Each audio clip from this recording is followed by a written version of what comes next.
অতীশ দীপঙ্কর হলের ফলাফল ঘোষণা করছি। বিফি সহসভাপতি হিসাবে রিপুল চাকমা ২১৭ ভোট পেয়ে নির্বাচিত হয়েছেন। তার প্রতিদ্বন্দ্বী হীরামন সরকার ২১৬ ভোট। সাধারণ সম্পাদক পদে ১৭২ ভোট পেয়ে নির্বাচিত হয়েছেন মোহাম্মদ কবির আলী এবং তার নিকটতম প্রতিদ্বন্দ্বী প্রিয়জ্যোতি চাকমা ১৬০ ভোট। যুগ্ম সাধারণ সম্পাদক পদে অনন্ত কীর্তনিয়া ১৭৫ ভোট পেয়ে যুগ্ম সাধারণ সম্পাদক নির্বাচিত হয়েছে এবং তার নিকটতম প্রতিদ্বন্দ্বী হচ্ছে আলামিন ১৫৭ ভোট। খেলাধুলা ও ক্রীড়া সম্পাদক রুমনজয় তনচুঙ্গা ২৯৭ ভোট পেয়ে নির্বাচিত হয়েছেন। তার নিকটতম প্রতিদ্বন্দ্বী মোহাম্মদ আমির হামজা ১৭৮ ভোট। সাহিত্য সংস্কৃতি ও প্রকাশনা বিষয়ক সম্পাদক মনসা ত্রিপুরা ৩০৫ ভোট পেয়ে নির্বাচিত হয়েছে এবং তার প্রতিদ্বন্দ্বী Mohammad Mujahidul Islam ১৬৫ vote.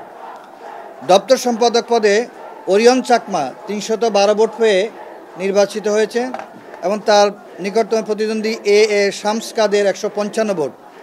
Reading room, dining ও হল লাইব্রেরি সম্পাদক অন্তর চন্দ্র দেব ১৭৪ ভোট পেয়ে নির্বাচিত হয়েছে। তার নিকটতম প্রতিদ্বন্দ্বী থোয়াই সাচিং চাক ১৬১ ভোট।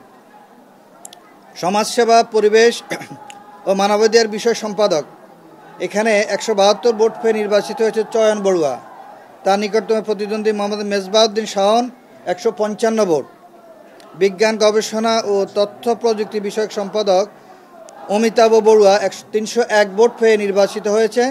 তার নিকটতম প্রতিদ্বন্দ্বী মোহাম্মদ নোমান ইবনে সাবিদ ১৫০ ভোট।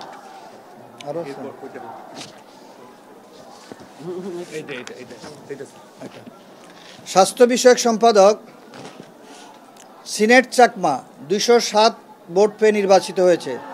তার নিকটতম প্রতিদ্বন্দ্বী মোহাম্মদ আশিকুর রহমান ১৪৬ ভোট।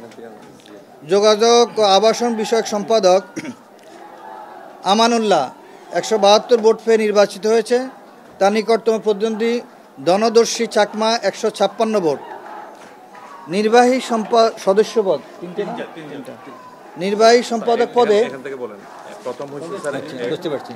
নির্বাহী সম্পাদক পদে নির্বাহী সদস্য শোভন চাকমা ২৬১ ভোট পেয়ে প্রথম নির্বাহী সদস্য। এরপরে সজীব তনচুঙ্গা ১৯৬ ভোট পেয়ে ২ নম্বর নির্বাহী সদস্য এবং শুভ বড়ুয়া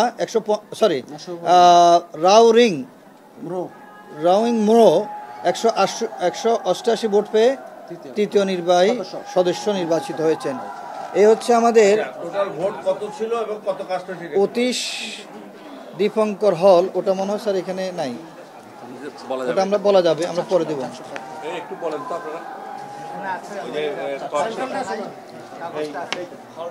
এই পর্যায়ে আমি চট্টগ্রাম বিশ্ববিদ্যালয় কেন্দ্রীয় ছাত্র সংসদের চাকসুর প্রধান ৩টি পদে যারা বিজয় হয়েছেন অথবা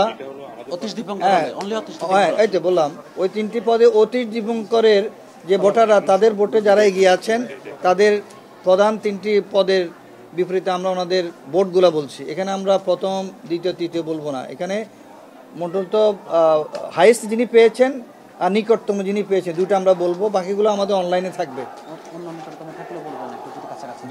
হ্যাঁ, প্রথম হচ্ছে সহসভাপতি পদে ভিপি সহসভাপতি পদে এখানে অতীশ দীপঙ্কর হলে সবচেয়ে বেশি ভোট পেয়েছেন মোহাম্মদ সাজ্জাদ হোসেন হৃদয় ২২৩ ভোট।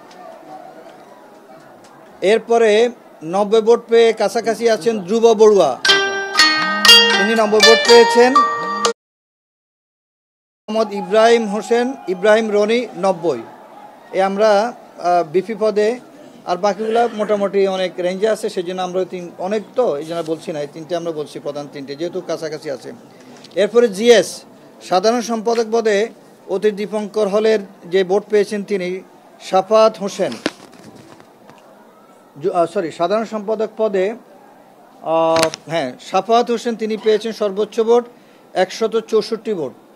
সাফাত হোসেন জিএস পদে সেকেন্ড হাইয়েস্ট পেয়েছেন সুদর্শন চাকমা 131 ভোট। এরপরে 83 ভোট পেয়েছেন সাইদ বিন হাবিব, এই তিনটা আমরা বললাম।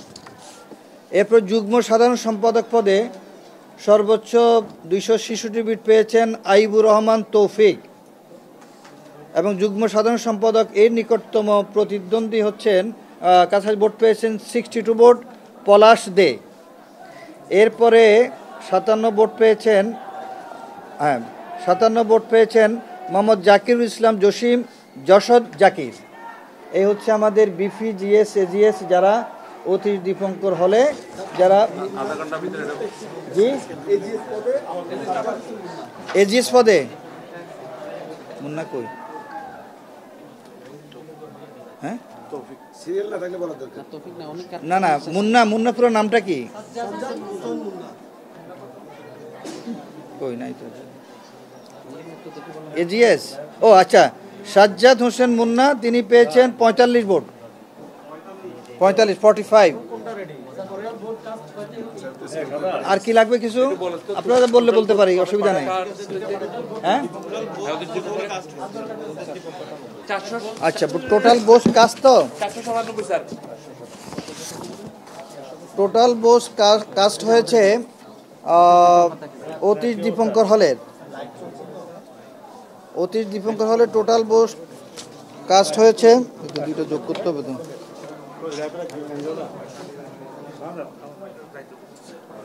497 ভোট, 497 ভোট কাস্ট হয়েছে। জি আপনি